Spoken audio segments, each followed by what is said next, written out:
Omari MC. If you have Googled music promotion or music marketing, or if you've even thought the words music marketing in your head over the last 5 years, you've probably seen this guy and his company. He's one of the OGs in the music promotion space, specifically like the Spotify promotion space. And he is actually the first company that I ever used when I went to promote music, when I try to get more streams on Spotify. Now, as some of you know, I'm in the midst of trying over a dozen Spotify promotion companies, partly to update my post on the top Spotify promotion companies, but also partly because it's kind of fun and it's interesting to see how people are working today. So as part of that research, I'm trying Omari for the first time in a couple of years. I think the last time I tried him was in 2021. And that was a couple years ago, so I wanted to give another campaign a shot and see what it is like to work with Omari in 2023. So I did a $147 campaign, and in this video, I'm going to break down what the results were. So let's get into it.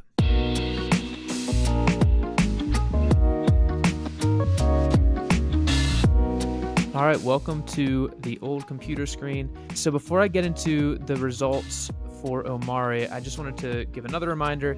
This is in the context of trying 12 different playlisting companies, so stay tuned for that video. I'm going to make a video where I break down all of the 12 companies that I'm trying that I think are legitimate, and I'm hoping to do a thing where it's like, here's how much I paid, here's the cost per stream, here's like the algorithmic bump from each promotion. So it should be a pretty cool thing to compare 12 different companies across one video. We'll see how it turns out in reality, but excited for that plan, and this is one part of it. So with that said, let's get into how the Omari promotion went. So first of all, the process, and I've actually got his website up here. So pretty simple to submit. You just click the type of promotion that you want, say how many songs, and then he has these different packages. I went with the $147 package. So he's saying it should get you 3 to 14 playlist placements with about 1,000 to 10,000 plays. That's pretty standard for what these companies do. And then you just walk through some things. They make you confirm that it's not an explicit song, so he doesn't do promotion for songs that have profanity or like explicit themes. And that's pretty much it. And then once you submit the song, his team reaches out. You'll get a receipt. So also had that up here. Here is my receipt. So they just say we'll start in 1 to 7 business days, confirming everything, and that's basically it. Now, the other thing that they will ask you to do is sign up for Spot on Track, which is a data tracking company that I actually used to have a subscription to, and they actually recently raised their prices, so I no longer have the subscription, and I couldn't do their third-party free trial thing that they're asking me to do here. But basically, it's just a way for you to track what playlists you get added to over the time period where Omari is pitching your track to curators. I just use Spotify for Artist data to track this.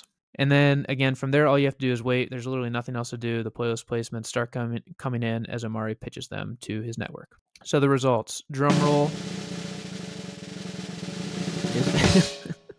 You might be able to tell that I'm not a drummer.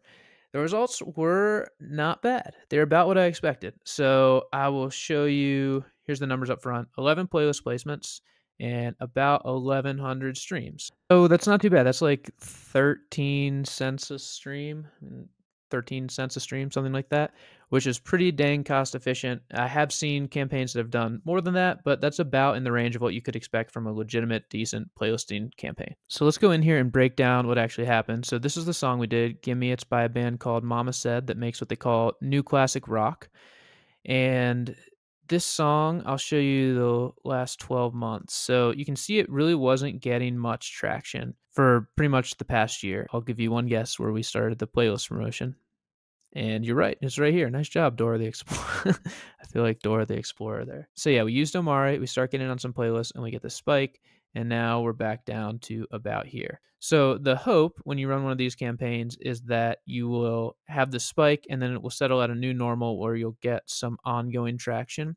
It looks like there's maybe a tiny bit of that, but it is not very much because you're seeing like 8, 6. If this keeps, it could go back all the way down to 0, or it could settle here with like 8 to 10 streams a day. I would guess that will happen for a while. And then I would guess maybe over the next 3 to 6 months, it gets back down to, kind of non-existent. And so here you see the breakdown of where the streams are coming from. They're all these third-party playlists.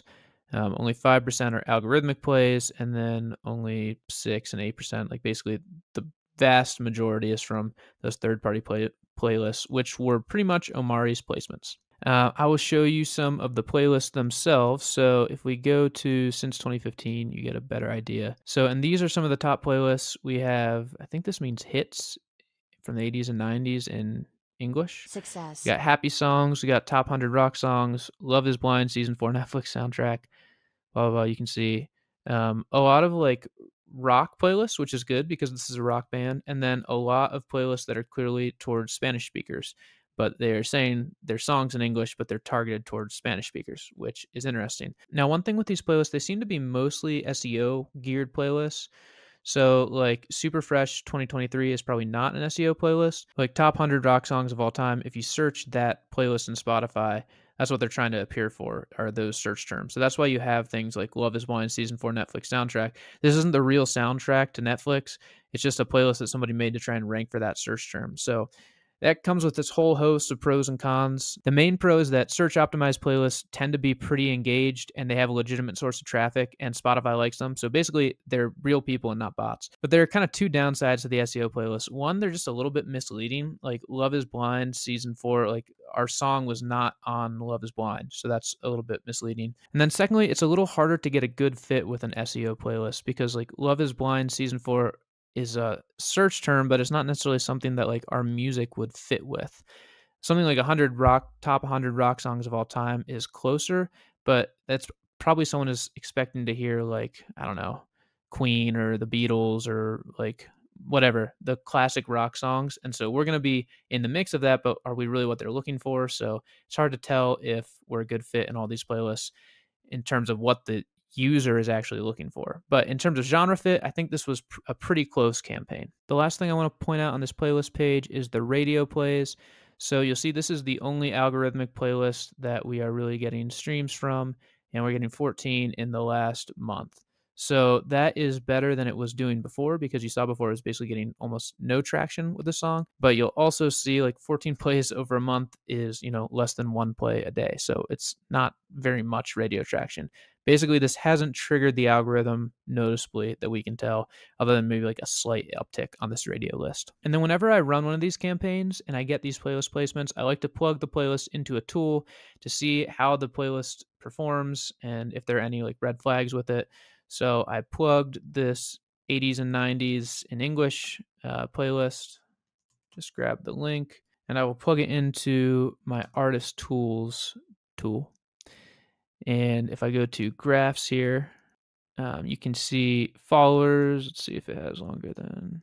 Okay, so it looks like it just has 30 days of follower data for this playlist. But basically, you can see it's a pretty solid upward curve. So, and they're not having, these are like all the new followers they're getting per day. It looks like it has pretty healthy level of growth. And for what it's worth, this tool says that it's a high quality playlist. Take that with a grain of salt because it's just relying on these random data factors. But basically, this playlist looks pretty good. And then the last thing I'll break down with results are the country comparisons. So that the top places the song is streamed. You can see the top place is the US, Mexico, Peru. Well, you can see the list. Basically, with these playlists that are geared toward more Spanish-speaking populations, you are unsurprisingly getting Spanish-speaking countries appearing on the list. But yeah, if you're open to an international audience, then these tend to be more cost-efficient streams. So it's basically easier for these companies to run these campaigns if you are okay with getting followers and streams from anywhere. So takeaways. I think first takeaway is Omari did what he said he would do. He got me over 1,000 streams. He got me 1,100 streams so far, and it'll probably tick up a little bit as streams come in over the next month. That is within the range of what he promised, and the playlist placements were, he got 11 placements. That was within the range of 3 to 14 that he promised. So basically, he delivered on what he said he would do. Also, it's pretty obvious that the listeners are organic. I don't see any data suggesting that they are bots. It does seem like it's predominantly a South American audience, which isn't necessarily the perfect fit for our United States artists, but they're totally real people and totally organic, which is the word that Omari likes to use so much, organic streams. So everything looks good there. On the flip side, I have seen campaigns that have been much more effective than this. We didn't get much of an algorithmic boost at all from this campaign, which isn't uncommon. Most playlisting campaigns, you don't get the algorithmic boost. You just get the spike and then hope you settle like a little bit above your old normal. But the best campaigns do give you that algorithmic boost, and this campaign did not. So yeah, my overall takeaway with Omari is they're a solid option. They're a solid company. They do a high volume, so they work on a lot of campaigns each month. And their backend isn't necessarily as slick as some of the other options out there, but they do a good, solid job. So I would say that if you're looking for playlist promotion, you kind of know what you're getting with Omari. So yeah, that's all I've got for today. Keep an eye out for what I hope will be an epic video where I break down all 12 of the companies I'm going to be comparing and go into detail on like streams per dollar and algorithmic streams, and just try and really give a good overview of the playlisting market today. I think that video should be pretty cool. But yeah, for now, thank you for watching. If you have any questions, feel free to let me know in the comments. Try to be pretty active in there. And then, as always, as you put your music out into the world, here's wishing you good luck.